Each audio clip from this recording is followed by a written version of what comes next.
Assalamualaikum dan salam sejahtera.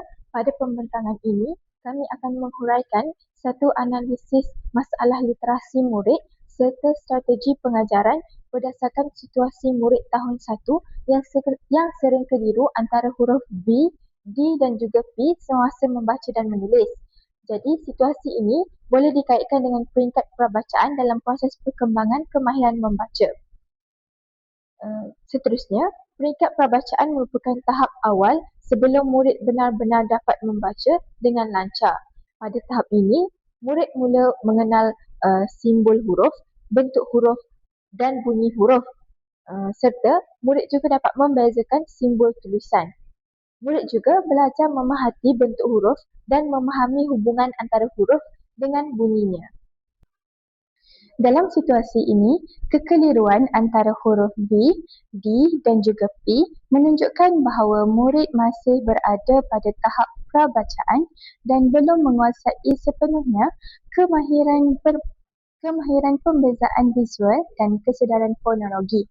Huruf-huruf ini mempunyai bentuk yang hampir sama dan perbezaannya hanya terletak pada arah batang dan kedudukan bulatan.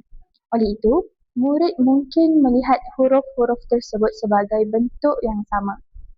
Jika masalah ini tidak ditangani dengan baik, murid mungkin mengalami kesukaran untuk mengecam huruf dengan tepat sekaligus menjejaskan kemahiran membaca dan juga menulis pada peringkat yang seterusnya. Bagi membantu murid untuk mengatasi masalah ini, guru boleh melaksanakan beberapa strategi pengajaran yang sesuai.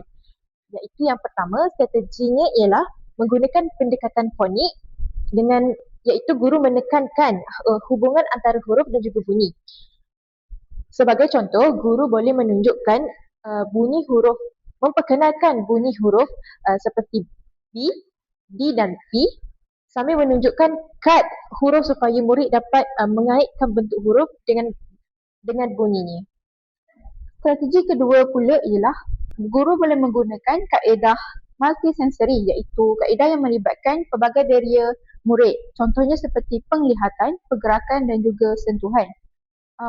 Sebagai contoh, murid boleh melakukan aktiviti membentuk huruf menggunakan plastasi, menulis huruf di atas pasir ataupun menyusun huruf menggunakan kad huruf. Aktiviti ini dapat membantu murid untuk mengenali bentuk huruf dengan lebih jelas. Selain itu, guru juga boleh menggunakan kaedah mnemonik untuk membantu murid membezakan huruf yang memiliki bentuk yang hampir sama. Sebagai contoh, huruf B mempunyai batang dahulu kemudian bulatan, manakala huruf D pula mempunyai bulatan dahulu kemudian batang. Teknik ini dapat memudahkan murid untuk mengingat bentuk huruf secara visual. Kesimpulannya, kekeliruan huruf B, D dan P merupakan cabaran yang biasa berlaku pada peringkat prabacaan.